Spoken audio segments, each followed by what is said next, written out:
Hey guys, welcome back to Journey with Rebecca. My name is Rebecca, and today I want to talk to you all about violets. So I just came in from picking all of these violets from my yard, and not only are they beautiful, but they have a ton of medicinal and health benefits. And I want to share a few of those with you today. And in addition to picking all of these violets, I also picked some leaves of the violets and some dandelions to use in one of the things that I will be showing you today. These are quick and easy things that anybody can do with just a little bit of time and a few resources. Before we get started with a few things that I will be making today, I just want to give you a few quick facts about violets in case you are new to them. They are of the genus Viola. They are a perennial. There are over 400 species, all of which are edible. You should be sure that you are identifying them properly before you ingest anything that you are foraging out in the wild or in your yard. Also important to note that it should not be treated with any sort of pesticides or chemicals. Also important to note is that wild violets are not the same thing as the African violet houseplants, and you should never be ingesting the African violets. They have a ton of health benefits, and the fresh leaves are packed with vitamins A and C. And the leaves also contain something called rutin. It's a glycoside which has antioxidant and anti-inflammatory properties. It aids in circulation, can help lower cholesterol, can reduce the risk of blood clots. The compound rutin is also found in foods like buckwheat, asparagus, unpeeled apples, figs, and black, green, and elderflower teas. It's also used to treat coughs, sore throats, and skin conditions like eczema. It can have laxative properties, so you want to make sure you are not ingesting too much of it. The leaves are also great for inflammation, acne, warts, and other fungal ailments. So you can see the list of benefits and medicinal uses that these little wild violets have are many, and they have so many great uses.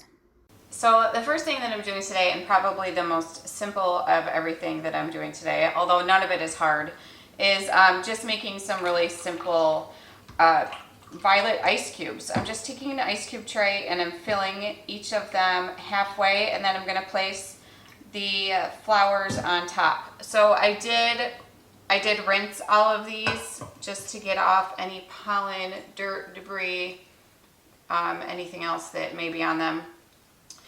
These I sourced right from my yard, and they have not been treated with any sort of chemical or pesticides, but that's always a really important thing. You want to make sure that anything you're foraging hasn't been treated with anything, because that would be bad.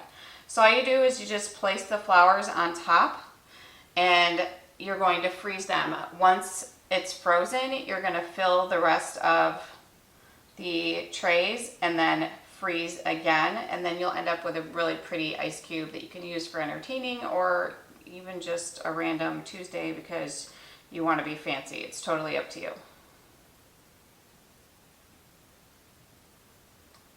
While the ice cubes are freezing, I'm moving on to the next thing, which is just a violet flower bath soak. All it is violet flowers and some fine sea salt, and then you're adding Epsom salt to it after it's dried. So basically the process is taking a quarter cup of violets. I have rinsed these again very gently, and I've just placed them out on a flat towel and put another one on top of it just to kind of dry it gently. You don't want these to be wet. And then half a cup of sea salt. Wow, I did not expect the bath salt to be as pretty as it is. It's absolutely beautiful. I'm gonna like triple the batch, and I'm giving it away as gifts, because if you've watched any of my videos from this year, you've probably noticed a theme, and it's that I am all about making homemade, handmade gifts or repurposing things from the thrift store, which is what I did for the first time last year. And it's just so much more rewarding, and I feel good about giving somebody something that I've made myself or repurposed, something that maybe would have ended up in a landfill, or just, something that it just feels good. I don't know. Maybe I'm getting a little too corny and sappy about it, but I really just love the idea of homemade, handmade gifts. All right, I have the bath soak behind me, which turned out so good and beautiful, and I love it, and I can't wait to make more. I have the ice cubes in the freezer, and then the last thing I am doing is just making a spring tonic honey. It might sound complicated, it's really not. It only takes a couple of ingredients, and it's really easy to do. For the spring tonic honey, all you need is local honey, some dandelions, and some violets. Gently wash and dry the flowers and add them to a glass jar and then cover them with the honey. Use a knife to remove any of the air bubbles that are in there, and then you can let it sit for several weeks or days with the flowers in them, or you can also choose to strain the flowers out after that time, but you can leave them in if you want to. This is great for seasonal allergies. You just take a tablespoon per day, or you can stir it right into your favorite tea. It's also good for when you have a sore throat, or you can use it on wounds or burns, or even to wash your face with. I know I said the last thing that I was doing was the spring honey tonic, but I'm also dehydrating the leaves that I picked from the violets to use in teas. I rinsed off all the leaves and placed them out to dry and patted them with a towel to remove all the excess moisture. And they will go in the dehydrator until they are completely dry, and then we'll go into my home apothecary for the next time I want to enjoy some tea. I also took some of the flowers that I picked and used my flower press to dry them. Violets are only here for such a short amount of time in the spring, so I wanted to preserve their beauty. If you saw my recent video, I made a bunch of pressed flower art, so these dried flowers will be a great addition to some more crafts. Last spring, I dehydrated a bunch of the flowers, and those are also in my home apothecary. All right, let's recap everything that we did today. So we have these really pretty ice cubes, which would look beautiful in a glass of lemonade, which, by the way, you can also make lemonade with violets. I have the leaves that I dried for tea. I have the bath soak, which I think is my favorite. And by the way, I like quadrupled the recipe of this. I went out and picked more violets and I ground them all up. And then I added some lavender Epsom salt to it. It smells amazing. It looks amazing. The color is so beautiful. And I just let it all dry out and I put it in this jar. This is a great gift idea. We have the honey, which is great if you have a cough or a sore throat, for burns, or even to wash your face.